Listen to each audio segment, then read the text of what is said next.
Hi ನಮಸ್ತೆ ಸ್ನೇಹಿತರೆ, ನಾನು ನಿಮ್ಮ Rupakshatriya and welcome to Rupakshatriya YouTube blog. So ಇವತ್ತು ಬಂದ್ಬಿಟ್ಟು ವರಮಹಾಲಕ್ಷ್ಮಿ ಹಬ್ಬ.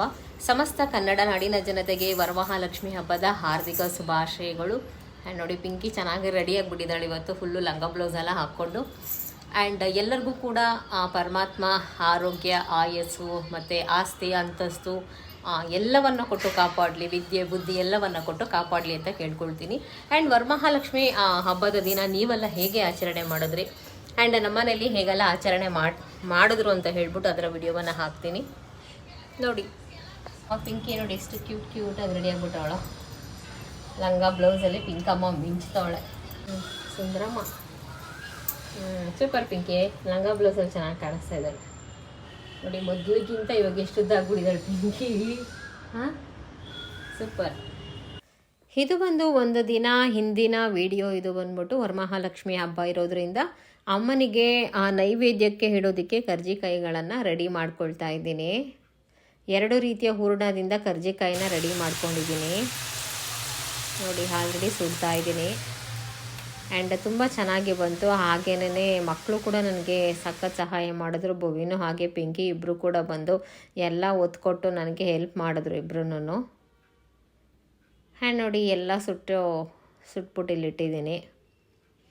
ಆ್ಯಂಡ್ ಅವಾಗವಾಗ ತಿನ್ನೋದಕ್ಕೂ ಬೇಕಾಗುತ್ತಲ್ವ, ಅಮ್ಮನ ಮುಂದೆ ನೈವೇದ್ಯಕ್ಕೆ ಇಟ್ಟ ಮೇಲೆ ನೋಡಿ ಈ ರೀತಿ ಕೂಡ ಮಾಡಿಟ್ಟಿದ್ದೀನಿ ಡಿಫ್ರೆಂಟಾಗಿ. ಆ್ಯಂಡ್ ಇವರೆಲ್ಲ ರಾತ್ರಿ ನನ್ನ ತಮ್ಮ ಹಾಗೆ ತಮ್ಮನ ಹೆಂಡತಿ ಇಬ್ಬರು ಕೂಡ ರಾತ್ರಿ ಎಲ್ಲನೂ ಈ ರೀತಿ ವೀಳ್ಯದೆಲೆಯಿಂದ ಏನೋ ಡಿಸೈನ್ ಮಾಡ್ತಾಯಿದ್ದಾರೆ.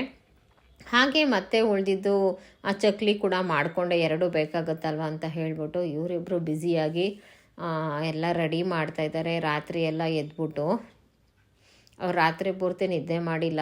ಏನಾದರೂ ಒಂದು ಈ ಥರ ವರಮಹಾಲಕ್ಷ್ಮಿಗೆ ಡಿಫ್ರೆಂಟಾಗಿ ಯೋಚನೆ ಮಾಡಿ ಪ್ರತಿ ವರ್ಷವೂ ಕೂಡ ಬೇರೆ ರೀತಿ ಇಡ್ತಾರೆ. ಈ ಬಾರಿ ಸ್ವಲ್ಪ ಜಾಗ ಕಡಿಮೆ ಇದೆ, ಸೊ ಅದಕ್ಕೆ ತಕ್ಕ ಹಾಗೆ ಈ ರೀತಿ ಡಿಸೈನ್ ಮಾಡಿದ್ದಾರೆ. ವೀಳ್ಯದೆಲೆ ಹಾಗೆ ಬಾಳೆ ಎಲೆನ ಯೂಸ್ ಮಾಡ್ಕೊಂಬಿಟ್ಟು ಅಮ್ಮನ ರಾತ್ರಿ ಹಬ್ಬದ ರಾತ್ರಿನೇ ಕೂರಿಸ್ಬಿಟ್ಟಿದ್ರು. ಅಮ್ಮನನ್ನೆಲ್ಲ ಕೂರಿಸಿ ರೆಡಿ ಮಾಡಿಟ್ಬಿಟ್ಟಿದ್ರು. ಆ್ಯಂಡ್ ಇದು ಬಂದ್ಬಿಟ್ಟು ಬೆಳಗ್ಗೆ ವಿಡಿಯೋ. ರಾತ್ರಿನೆಲ್ಲ ರೆಡಿ ಮಾಡಿಟ್ಕೊಂಡು ಬೆಳಗ್ಗೆ ಅಷ್ಟೊತ್ತಿಗೆಲ್ಲ ಪೂಜೆ ಮಾಡಿದ್ದಾರೆ ನೋಡಿ. ಈ ಬಾರಿ ಈ ಚಕ್ಲಿ ಇದಕ್ಕೆಲ್ಲ ಪ್ಯಾಕ್ ಮಾಡಿ ಇಟ್ಬಿಟ್ಟಿದ್ದಾರೆ. ಯಾಕೆಂದರೆ ಪ್ರತಿ ವರ್ಷವೂ ನಾವು 3 ದಿವಸ 4 ದಿವಸ ಇಡ್ತೀವಲ್ವ, 5 ದಿವಸ. ಆವಾಗ ಸುಮ್ಮನೆ ಅದೆಲ್ಲ ಮೆತ್ತಗಾಗ್ಬಿಡುತ್ತೆ ಅಥವಾ ಧೂಳೆಲ್ಲ ಕೂತ್ಕೊಂಡು ತಿನ್ನೋ ಪದಾರ್ಥ ವೇಸ್ಟ್ ಆಗುತ್ತಲ್ವ, ಸೊ ನೀಟಾಗಿ ಈ ರೀತಿ ಪ್ಯಾಕ್ ಮಾಡಿಟ್ಟಿದ್ದಾರೆ. ಆ್ಯಂಡ್ ಅಮ್ಮನನ್ನು ತುಂಬ ಚೆನ್ನಾಗಿ ಕೂರಿಸಿದ್ದಾರೆ ನೋಡಿ.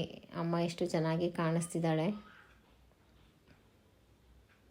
ಆ್ಯಂಡ್ ಅವರಿಬ್ಬರು ರೆಡಿ ಮಾಡಿಕೊಂಡು ಅವ್ರಿಗೆ ಹೇಗೆ ಬೇಕೋ ಹಾಗೆ ಕೂರಿಸ್ಕೊಳ್ತಾರೆ. ನಾವೇನು ಇದಕ್ಕೇನು ಸಪೋರ್ಟು ಸಹ ಏನೋ ಮಾಡಲ್ಲ, ಅವರಿಬ್ಬರೇ ಮಾಡ್ಕೊತಾರೆ. ನಾನು ಬರೀ ಕರ್ಜಿಕಾಯಿ ಚಕ್ಲಿನ ಮಾಡಿಟ್ಟಿದ್ದಷ್ಟೇ ಕೆಲಸ ನಂದು. ಉಳಿದಿದ್ದ ಹಬ್ಬದ ಎಲ್ಲವನ್ನು ಅವರೇ ರೆಡಿ ಮಾಡಿಕೊಂಡ್ರು ನೋಡಿ. ಬೆಳಗ್ಗೆ ಎಲ್ಲ ಪೂಜೆ ಆಗಿದೆ. ನಾನು ಎದ್ದೋಳಷ್ಟರಲ್ಲೆಲ್ಲನೂ ಬೆಳಗ್ಗೆನೇ ಅವರೆಲ್ಲ ಪೂಜೆ ಎಲ್ಲ ಮಾಡಿ ಇಟ್ಬಿಟ್ಟಿದ್ರು. ಕಳಶಕ್ಕೆಲ್ಲ ನೀಟಾಗಿ ರೆಡಿ ಮಾಡಿ ಅಮ್ಮನನ್ನು ನೀಟಾಗಿ ಕೂರಿಸಿದ್ದಾರೆ ನೋಡಿ. ಇದು ನಮ್ಮ ಮನೆಯ ವರಮಹಾಲಕ್ಷ್ಮಿ. ಆ್ಯಂಡ್ ಹಬ್ಬದ ಹಿಂದಿನ ದಿನನೇ ಎಲ್ಲ ತಯಾರಿಗಳನ್ನು ಮಾಡ್ಕೊಳ್ತಾರೆ. ಏನೇನು ಬೇಕು ಅಂತ ಹೇಳ್ಬಿಟ್ಟು ಕಬ್ಬಿಣದ್ದು ರಾಡುಗಳನ್ನು ತೊಗೊಂಬಂದು ಈ ಕಡೆ ಆ ಕಡೆ ಜೋಡಿಸಿಟ್ಟು ಅದನ್ನು ಬಾಡಿಗೆಗಿನ ತೊಗೊಂಬಂದು ಎಲ್ಲ ಜೋಡಿಸಿಟ್ಟು ಮಂಟಪ ಥರ ಮಾಡಿ ಅದಕ್ಕೆ ಶೀಟುಗಳನ್ನು ಹಾಕಿ ಆ ಶೀಟುಗಳ ಮೇಲೆ ಈ ವೀಳ್ಯದೆಲೆನ ಗುಂಡ್ಪಿನ ಹಾಕಿ ಚುಚ್ಚಿ ಒಂದೊಂದು ಎಲೆನ ಚುಚ್ಚಿ ಬಹಳಷ್ಟು ಟೈಮ್ ಹಿಡಿಯುತ್ತೆ. ಇದೆಲ್ಲ ರಾತ್ರಿ ಪೂರ್ತಿ ಮಾಡಿದ್ದಾರೆ ಇಬ್ಬರೂ. ಆ್ಯಂಡ್ ದೇವ್ರ ಮನೆಯಲ್ಲೂ ಕೂಡ ರೆಡಿ ಮಾಡಿ ಇಟ್ಟಿದ್ದಾರೆ ಎಲ್ಲನೂ. ಮಲ್ಲಿಗೆಯಿಂದ ಎಲ್ಲ ದಿಂಡುಗಳನ್ನು ಪೋಣಿಸಿ ಕಳಶಕ್ಕೆ ಈ ಕಡೆ ಅದು ಎಲ್ಲಮ್ಮ, ನಮ್ಮ ಅಜ್ಜಿ ಪೂಜೆ ಮಾಡ್ತಾಯಿದ್ದಿದ್ದು. ಅದು ಅಮ್ಮನಿಗೆ ಅವ್ರು ತೀರೋದ್ಮೇಲೆ ಅಮ್ಮ ಅದನ್ನು ತೊಗೊಂಬಂದ್ರು ಮನೆಗೆ. ನಮ್ಮ ಮನೆಯ ದೇವರು ಎಲ್ಲಮ್ಮ ಅಲ್ವಾ, ಹಾಗಾಗಿ. ಆ್ಯಂಡ್ ನೋಡಿ, ಎಲ್ಲ ಪೂಜೆ ಎಲ್ಲ ಆಗಿದೆ. ಬಾಗಿಲಿಗೂ ಕೂಡ ಎಲ್ಲ ತೋರಣಗಳು ಹಾಗೆ ಹೂವೆಲ್ಲ ಹಾಕಿ ನೀಟಾಗಿ ಎಲ್ಲ ರೆಡಿ ಮಾಡಿಟ್ಟಿದ್ದಾರೆ. ಆ್ಯಂಡ್ 1 ದಿನ 2 ದಿನ ಮುಂಚೆ ತಯಾರಿಗಳು ನಡೆಯುತ್ತೆ. ಹಣ್ಣು ತೊಗೊಂಬರೋದಾಗಿರ್ಬೋದು, ಹೂಗಳನ್ನು 1-3 ದಿನ 4 ದಿನ ಹಿಂದೆನೇ ತೊಗೊಂಬಂದು ಎಲ್ಲ ಪೋಣಿಸಿ ರೆಡಿ ಮಾಡಿಟ್ಕೊಳ್ತಾರೆ. ಆ್ಯಂಡ್ ಅದಾದಮೇಲೆ ಅವ್ರ ಹಬ್ಬದ ಅಡುಗೆಗಳನ್ನೆಲ್ಲ ಮಾಡಿಟ್ಟಿದ್ರು. ಇನ್ನು ವಡೆ ಮಾತ್ರ ಸುಡಬೇಕಿತ್ತು. ಆ್ಯಂಡ್ ಸರಿ ಅಂದ್ಬಿಟ್ಟು ಅವ್ರಿಗೆ ಹುಷಾರಿರಲಿಲ್ಲ, ಹೋಗಿ ಮಲ್ಕೊಂಬಿಟ್ಟಿದ್ರು. ಸರಿ ಅಂದ್ಬಿಟ್ಟು ನಾನು ವಡೆಗಳನ್ನು ಸುಡ್ತಾಯಿದ್ದೀನಿ. ಆ್ಯಂಡ್ ನೋಡಿ ಎಷ್ಟು ಚೆನ್ನಾಗಿ ಎಲ್ಲ ಸುಟ್ಟಿಟ್ಟಿದ್ದೀನಿ. ಆ್ಯಂಡ್ ತುಂಬ ಸುಟ್ಬಿಟ್ಟಿದೆ, ಎಲ್ಲ ವೇಸ್ಟ್ ಆಯಿತು ಸುಮ್ಮನೆ. ಮಧ್ಯಾಹ್ನ ಹಾಗೆ ಪಿಂಕಿ ಸಾಯಂಕಾಲ ಹಾಗೆ ಪಿಂಕಿ ಪೂಜೆ ಮಾಡ್ತಾ ಇದ್ದಾಳೆ ಒಂದು ರೌಂಡು. ಆ್ಯಂಡ್ ಇನ್ನೇನು ಹೆಂಗಸರೆಲ್ಲರೂ ಕೂಡ ಅರ್ಶಿನ ಕುಂಕುಮಕ್ಕೆ ಬರ್ತಾರೆ. ಸೊ ಹಾಗಾಗಿ ನಮ್ಮ ಪಿಂಕಮ್ಮ ಬಹಳ ಭಕ್ತಿಯಿಂದ ಪೂಜೆ ಮಾಡ್ತಾ ಇದ್ದಾರೆ. ಹೋದ ವರ್ಷಕ್ಕಿಂತ ಈ ವರ್ಷ ಪಿಂಕಿ ಎಷ್ಟು ಉದ್ದ ಹಾಕ್ಬಿಟ್ಟಿದ್ದಾಳೆ. ಹೆಣ್ಮಕ್ಳು ಬೇಗ ಬೇಗ ಬೆಳೆದು ಬಿಡ್ತಾರೆ. ನೋಡಿ ಪಿಂಕಿ ಒಂದು ಸತಿ ಪೂಜೆನಂತೆ, ಭೂವಿನ ಒಂದು ಸತಿ ಪೂಜೆ ಅಂದ್ಬಿಟ್ಟು ಅವ್ನು ಭೂವಿಂದ ಹಿಡಿಯೋದೇ ಮರ್ತುಬಿಟ್ಟೆ. ನೋಡಿ ಅವಳು ಪೂಜೆ ಮಾಡ್ತಾ ಇದ್ದಾಳೆ.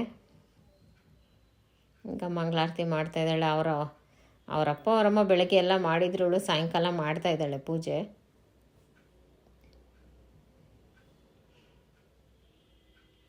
ಆ್ಯಂಡ್ ಪ್ರತಿ ಸತಿ ಅನ್ಕೊತೀನಿ ವರಮಹಾಲಕ್ಷ್ಮಿ ಹಬ್ಬದ ಪೂರ್ತಿ ತಯಾರಿ ವಿಡಿಯೋವನ್ನು ಮಾಡಬೇಕು ಅಂತ. ಬಟ್ ಮರ್ತೋಗ್ತೀನಿ ವಿಡಿಯೋಗಳನ್ನು ಹಿಡಿಯೋದು. ಅವ್ರವ್ರ ಕೆಲಸಗಳಲ್ಲಿ ಅವ್ರವ್ರು ಬ್ಯುಸಿ ಆಗಿಬಿಡ್ತಾರೆ. ಸೊ ಅವ್ರಿಗೆಲ್ಲ ಡಿಸ್ಟರ್ಬ್ ಮಾಡೋದು ಬೇಡ ಅಂತ ಹೇಳ್ಬಿಟ್ಟು ನಾನು ನೀಟಾಗಿ ಹಿಡಿಯೋಕ್ಕೆ ಹೋಗಲ್ಲ. ಸೊ ಇದು ನೋಡಿ ನಮ್ಮ ಮನೆಯ ಹಬ್ಬ. ಒಂದು ಕಡೆ ನೋಡಿದ್ರೆ ನಮ್ಮಮ್ಮ ರೆಡಿ ಆಗಿಬಿಟ್ಟು ಸೀರೆ ಗಿರೆಲ್ಲ ಉಟ್ಕೊಂಡು ರೀಲ್ಸ್ ನೋಡ್ಕೊಂಡು ಕೂತಿದ್ದಾರೆ. ಆ್ಯಂಡ್ ಇತ್ತೀಚೆಗೆ ಸ್ವಲ್ಪ ಆರೋಗ್ಯ ಪರವಾಗಿಲ್ಲ ಸ್ವಲ್ಪ. ಈಗ ನಮ್ಮ ಚಿಕ್ಕಮ್ಮ ಮನೆಗೆ ಬಂದಿದ್ದೀನಿ. ಅವರ ಮನೆಯಲ್ಲಿ ಹೇಗೆ ಕೂರಿಸಿದ್ದಾರೆ ವರಮಹಾಲಕ್ಷ್ಮಿಯನ್ನು ನೋಡೋಣ ಬನ್ನಿ. ಇದು ನಮ್ಮ ಚಿಕ್ಕಮ್ಮನ ಮನೆ. ಆ್ಯಂಡ್ ನಮ್ಮ ಚಿಕ್ಕಪ್ಪ ಇಲ್ಲಿ ಕೂತಿದ್ದಾರೆ. ಆ್ಯಂಡ್ ಇದು ನಮ್ಮ ಚಿಕ್ಕಮ್ಮನ ಮನೆಯ ವರಮಹಾಲಕ್ಷ್ಮಿ. ಆ್ಯಂಡ್ ಚೆನ್ನಾಗಿ ಕೂರಿಸಿದ್ದಾರೆ ನೋಡಿ ನಮ್ಮ ಚಿಕ್ಕಮ್ಮ. ಏನೋ ಮೊಳಕೆಗಳೆಲ್ಲ ಹಾಕ್ಬಿಟ್ಟು ಕಾಳುಗಳನ್ನು ಮೊಳಕೆ ಬರೆಸಿದ್ದಾರೆ. ಈ ಥರ ಇಟ್ಟರೆ ದೇವ್ರ ಮುಂದೆ ತುಂಬಾ ಶ್ರೇಷ್ಠನಂತೆ. ಆ್ಯಂಡ್ ಇಲ್ಲಿ ಬರೀ 100 ರೂಪಾಯಿ ನೋಟುಗಳನ್ನು ಇಟ್ಟಿದ್ದಾರೆ.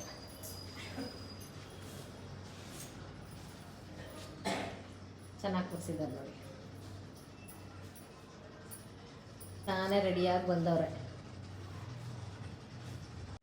ಎಲ್ಲರ ಮನೆಗೆ ಒಂದು ರೌಂಡ್ ಹೋಗ್ಬಿಟ್ಟು ಬಂದಮೇಲೆ ಸೀದಾ ದೇವಸ್ಥಾನದ ಕಡೆಗೆ ಹೋದೆ. ನಮ್ಮೂರಿನ ದೇವಸ್ಥಾನಗಳಲ್ಲೂ ಕೂಡ ಅಲಂಕಾರ ಚೆನ್ನಾಗಿ ಮಾಡಿರ್ತಾರೆ ಹಬ್ಬದ ದಿನ ಅಂತ ಹೇಳ್ಬಿಟ್ಟು. ಆ್ಯಂಡ್ ನೋಡಿ ಇದು ಹಳೆಯ ವೆಂಕಟೇಶ್ವರ ಸ್ವಾಮಿ ದೇವಸ್ಥಾನ. ಹಾಗೆ ನೋಡಿಕೊಂಡು ಹೊಸ ವೆಂಕಟೇಶ್ವರ ಸ್ವಾಮಿ ದೇವಸ್ಥಾನಕ್ಕೆ ಹೋದೆ. ಅಲ್ಲಿ ಕೂಡ ಬಹಳನೇ ರಶ್ ಇತ್ತು ಹಬ್ಬದ ದಿನ.